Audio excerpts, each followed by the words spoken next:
Lo extraño de alejarse de algo que uno mismo construyó es que no desaparece. Sigue adelante, a veces mejor, a veces peor, pero sigue avanzando sin preguntar si uno está listo para verlo. Durante el primer año después de dejar la empresa, evité cualquier cosa que pudiera recordármela. Dejé de pasar en coche por delante del almacén. Silencié a antiguos empleados en las redes sociales. Incluso dejé de leer boletines informativos del sector durante un tiempo, no por enfado, sino principalmente porque no sabía qué sentiría. La empresa había empezado como un proyecto paralelo cuando tenía casi 30 años. Nada glamuroso, solo un servicio regional de logística de suministro que poco a poco se convirtió en algo estable. Yo me encargaba de las operaciones, creé la cartera de clientes, negocié los contratos, contraté a los primeros empleados. A mis padres les gustaba decir que era una empresa familiar, aunque la mayor parte del trabajo se hizo antes de que ellos mostraran interés. Entonces, unos 6 años después, algo cambió. La empresa empezó a ir lo suficientemente bien como para parecer impresionante desde fuera. Fue entonces cuando mi hermana Emily empezó a aparecer en las reuniones. Al principio era algo informal, aprendiendo el negocio, participando en las llamadas, ayudando con la imagen de marca. A nuestros padres les encantaba la imagen que proyectaba. 2 hermanos dirigiendo juntos una empresa en crecimiento. Pero poco a poco el lenguaje en torno a la empresa cambió. Yo seguía encargándome de todo lo operativo, pero las presentaciones empezaron a sonar diferentes. Emily ahora dirige la empresa. Tiene una visión muy clara. La primera vez que oí esa frase en una reunión, pensé que era una exageración. Pero siguió ocurriendo. Se publicó un comunicado de prensa anunciando una transición de liderazgo. Lo vi en Internet como todo el mundo. Emily sonriendo en la foto. Mi nombre aparecía una sola vez cerca del final como el fundador que se retiraría para centrarse en nuevas oportunidades. Nadie me lo había dicho antes. No grité cuando hablé con mis padres. Recuerdo que mi padre dijo algo práctico, casi aburrido. Emily se lleva mejor con la gente, la empresa lo necesita. Y mi madre añadió, no eres de los que necesitan ser el centro de atención. Lo más extraño fue la calma que sentí 2 semanas después al recoger mis cosas de la oficina. Los empleados me observaban en silencio mientras guardaba archivos y libros en cajas. Algunos me preguntaron si de verdad me iba. Les dije que sí, y me marché.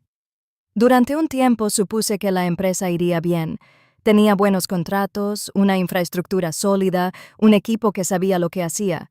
Pero con el tiempo empezaron a llegarme pequeñas cosas. Un proveedor con el que solía trabajar mencionó pagos atrasados durante una llamada casual. Otro contacto me preguntó si seguía involucrado porque las cosas parecían diferentes últimamente. No investigué. Ya no era asunto mío. Pasaron los meses. Entonces, una noche, apareció en mi teléfono un número que no reconocía. Era Daniel, uno de los supervisores del almacén, que había estado en la empresa casi desde el principio. Hablamos durante unos minutos. No dijo nada dramático, solo mencionó que la rotación de personal estaba aumentando. Algunos clientes se habían ido. Las decisiones de la gerencia parecían confusas. Escuché en silencio. Cuando me preguntó si pensaba volver, le dije que no. Después de esa llamada, las novedades empezaron a llegar con más frecuencia. No de mi familia, nunca de ellos, sino a través de conversaciones del sector, entregas fallidas, disputas contractuales. Un cliente con el que había trabajado durante 5 años de repente trasladó su negocio a otro lugar. Uno empieza a reconocer patrones cuando lleva el tiempo suficiente dirigiendo una empresa, y el patrón que se estaba formando alrededor de la mía no era saludable. La primera llamada de mi familia llegó casi un año después de que me fui. Mi madre. Su voz sonaba cautelosa, como habla la gente cuando finge que todo es normal. Esperábamos que pasaras por la oficina alguna vez, dijo. A Emily le vendría muy bien tu perspectiva. ¿Perspectiva? Esa palabra tenía mucho peso. Le dije que lo pensaría. Siguieron más llamadas durante las siguientes semanas. El tono cambió lentamente de informal a urgente.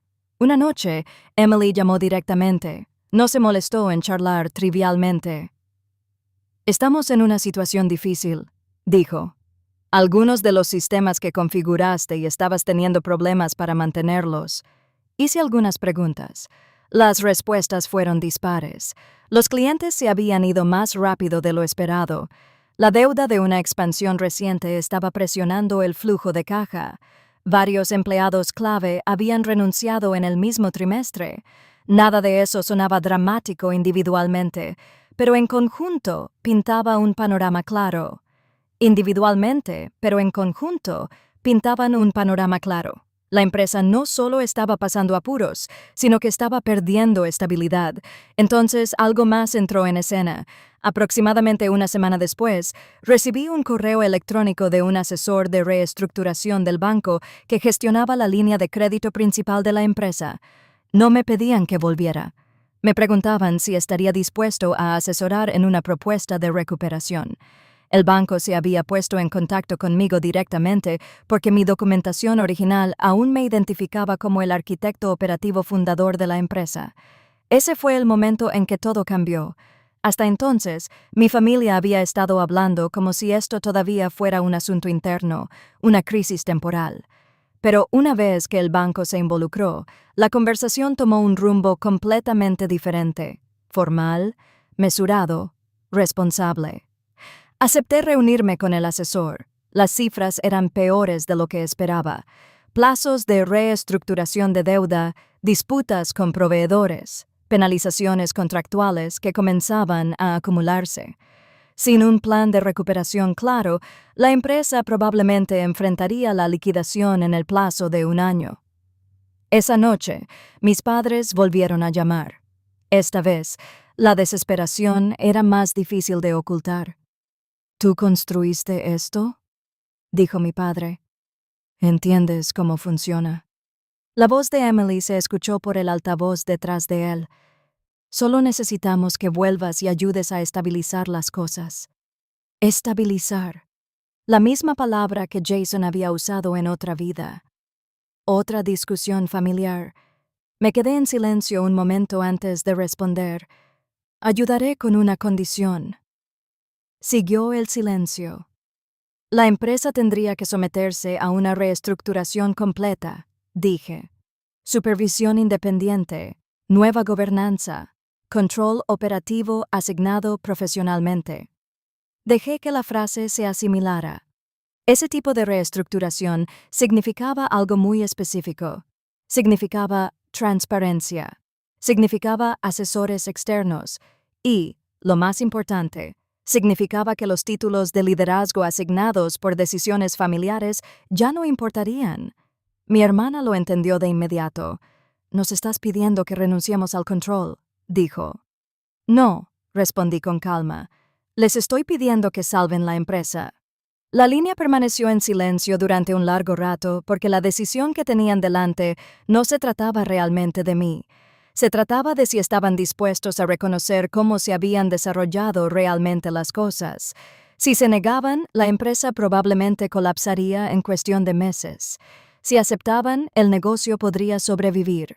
Pero la historia que habían contado sobre quién la construyó y quién la dirigió, finalmente tendría que cambiar. Por primera vez desde que me fui, el futuro de la empresa no dependía de si yo regresaba.